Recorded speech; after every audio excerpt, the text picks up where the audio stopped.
Hello दोस्तों, good morning, good evening, good afternoon, जो भी तुम्हारा टाइम चल रहा है, जिस समय तुम ये वीडियो देख रहे हो, वो वाली विश रख लेना, बाकी वाली फेंक देना, समझे। पिछले वीडियो में हमने बात की थी, क्या बात की थी यार, वीडियो में हमने क्या बात की थी। क्या गुंडा बनेगा रे तू। हाँ, हमने बात की थी साइन कन्वेंशन की। हमने देखा था कौन से डिस्टेंसेस जब हम ऑप्टिक्स में न्यूमेरिकल करते हैं तो कौन से डिस्टेंसेस को हम पॉजिटिव लेते हैं, कौन से डिस्टेंसेस को हम नेगेटिव लेते हैं, और हम ये कैसे पता करते हैं कौन से डिस्टेंस पॉजिटिव लेनी है और कौन से डिस्टेंस नेगेटिव लेनी है। अगर आपने पिछला वीडियो नहीं देखा तो डिस्क्रिप्शन में आपको लिंक मिल जाएगा, भाग के जाओ, वीडियो देख कर आओ, नहीं तो आप हमारे चैनल पे भी चेकआउट कर सकते हैं। बहुत सारे वीडियोस मिलेंगे, आप यकीन मानो, एक बार जाके देखो चैनल पे, मजा आ जाए। इस वीडियो में हम लोग बात करेंगे मिरर फार्मूला। देखो यार, जो हम ये चैप्टर पढ़ रहे हैं, इस चैप्टर में बहुत ही गिने चुने फार्मूलाज हैं, जिसमें से बहुत इंपॉर्टेंट है मिरर फार्मूला।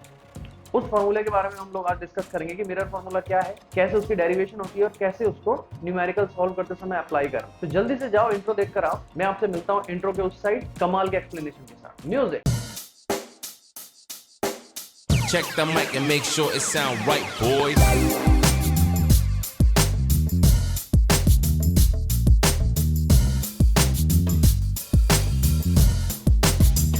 यार, मिरर फॉर्मूला कोई ज्यादा कॉम्प्लिकेशन वाली चीज नहीं है। मिरर फॉर्मूला सिंपली एक इक्वेशन है जो कि एक रिलेशन है फोकल लेंथ, इमेज डिस्टेंस और ऑब्जेक्ट डिस्टेंस। अब जब मैं कह रहा हूँ इमेज डिस्टेंस और ऑब्जेक्ट डिस्टेंस, तो ये चीज वेल अंडरस्टूड है कि सारी जो डिस्टेंसेज हैं वो पोल से नापी जा रही है, यानी कि पोल से ऑब्जेक्ट की डिस्टेंस, पोल से इमेज की डिस्टेंस। ठीक है, समझ गया। तो हमने पिछले वीडियो में देखा था कि फोकल लेंथ को हम f से डिनोट करते हैं, ऑब्जेक्ट की डिस्टेंस पोल से उसको हम u से डिनोट करते हैं, और इमेज की डिस्टेंस पोल से उसको हम v से डिनोट करते हैं। तो चलिए मैं आपको बता देता हूँ मिरर फॉर्मूला क्या होता है, उसके बाद मैं बताऊंगा किस तरह से न्यूमेरिकल सॉल्व करते समय हम मिरर फॉर्मूला का यूज करेंगे और किस तरह से न्यूमेरिकल सॉल्व करेंगे।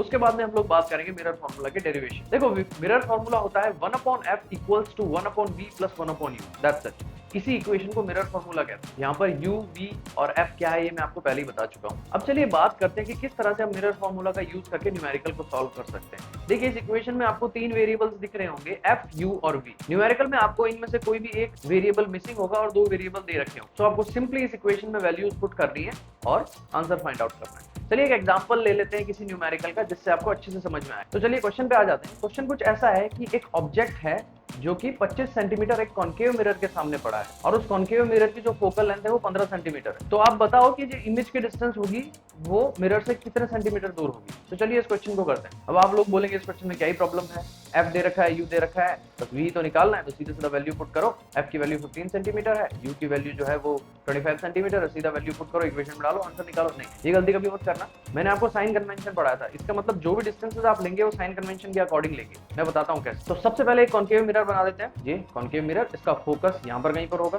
अब क्योंकि क्वेश्चन में दे रखा है कि जो फोकल लेंथ है इस मिरर की वो 15 सेंटीमीटर, सो यहाँ से यहाँ तक की डिस्टेंस जो है वो 15 सेंटीमीटर है। लेकिन जो फोकल लेंथ है वो 15 सेंटीमीटर नहीं, वो -15 सेंटीमीटर है, क्योंकि ध्यान दीजिए जो फोकस पॉइंट है वो मिरर के लेफ्ट साइड में है। अब जो फोकस पॉइंट मिरर के लेफ्ट साइड में है, तो हमने देखा था कि सारी जो डिस्टेंसेस होती हैं जो कि पोल से लेफ्ट साइड में होती है वो नेगेटिव होती है। तो जो फोकल लेंथ हमारे को इस क्वेश्चन में दे रखी है वो दे रखी है f इक्वल्स टू -15 सेंटीमीटर।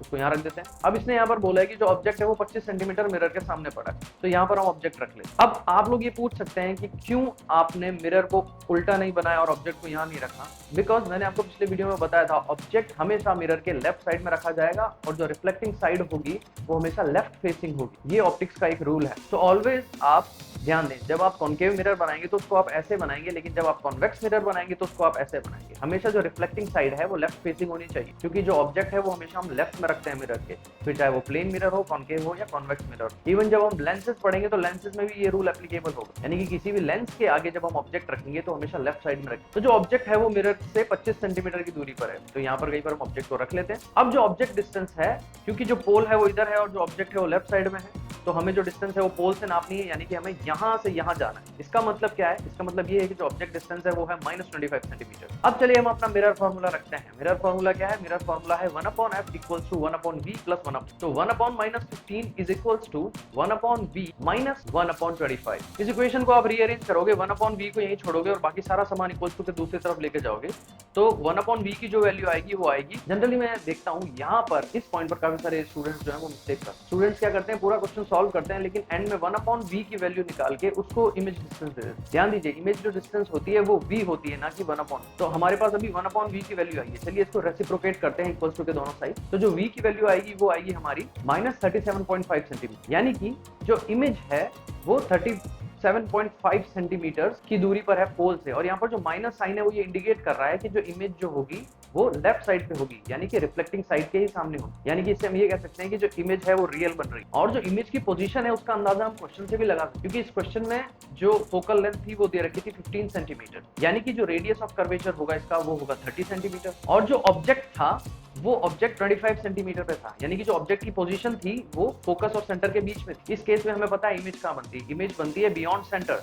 यानी कि इमेज का जो डिस्टेंस होगा वो 30 सेंटीमीटर से बड़ा आएगा, जो कि एग्जैक्टली हमारे इस क्वेश्चन में आया है। सो इससे आप आंसर वेरीफाई कर सकते हैं कि जो आपका आंसर है वो 30 सेंटीमीटर से बड़ा है, इसका मतलब आपका जो आंसर है वो करेक्ट। अब चलिए यहाँ पर थोड़ी सी बात हम लोग मैग्निफिकेशन की भी कर लेते हैं। अब थोड़ा सा मैं आपको मैग्निफिकेशन के बारे में बता देता हूँ। देखो मैग्निफिकेशन क्या होता है, मैग्निफिकेशन होता है कि कितनी इमेज बड़ी या छोटी हो गई है ऑब्जेक्ट। मान लीजिए हमारे पास जो ऑब्जेक्ट है वो 4 सेंटीमीटर का है और जो हमारे पास जो इमेज है वो 2 सेंटीमीटर की है, तो जो मैग्निफिकेशन होगा वो होगा इमेज की हाइट डिवाइडेड बाय ऑब्जेक्ट की हाइट, यानी कि जो इमेज की हाइट थी वो थी 2, ऑब्जेक्ट की हाइट थी होती 4, तो जो हमारा मैग्निफिकेशन आएगा वो 1/2 आएगा, या 1/2 आएगा।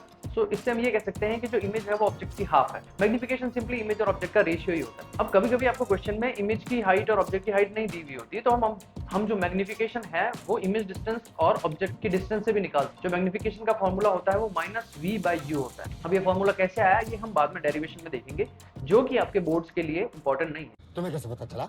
तुम्हें कैसे पता चला? तो देखो यार, मुझे ऐसा लगता है कि इस वीडियो में मैंने तुम लोगों को बहुत ज्यादा इन्फॉर्मेशन दे दी है।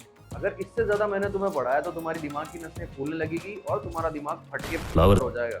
मैं नहीं चाहता ऐसा कुछ हो। अगर तुम्हें कुछ हो गया तो यार मेरे वीडियोस कौन देखेगा। तो एक काम करते हैं, इस वीडियो में इतना ही रखते हैं, बाकी की बात करेंगे नेक्स्ट वीडियो में। अगले वीडियो में हम लोग देखेंगे कि जो मिरर फॉर्मूला और जो मैग्निफिकेशन का फॉर्मूला है वो आया कहाँ से, उसकी डेरिवेशन कैसे होती है। देखो जो नेक्स्ट वीडियो है आपके बोर्ड के पर्सपेक्टिव से इंपॉर्टेंट नहीं है, क्योंकि बोर्ड में कोई आपको डेरिवेशन नहीं पूछने वाला और ये आपके सिलेबस में भी नहीं है। लेकिन हम लोग कौन है, हम लोग हैं सेमी कीज कॉन्सेप्ट वाले, तो हम चीजों को याद नहीं करते, रटते नहीं, हम उनको समझते हैं। अगर तुम नकारा निकट्टू हो जो सिर्फ और सिर्फ बोर्ड के जितना पढ़ना चाहते हैं तो इस वीडियो तक रुक जाना, चाहे अगला वीडियो मत देखना, उसके अगला वीडियो देखना। और अगर तुम्हें सच में क्यूरियोसिटी है कि मिरर फॉर्मूला और मैग्निफिकेशन का फॉर्मूला एक्चुअली आया कैसे, तो तुम नेक्स्ट वीडियो देख सकते। तब तक के लिए आराम करो, मैं भी आराम करता हूँ, बहुत नींद आ रही है। Bye bye.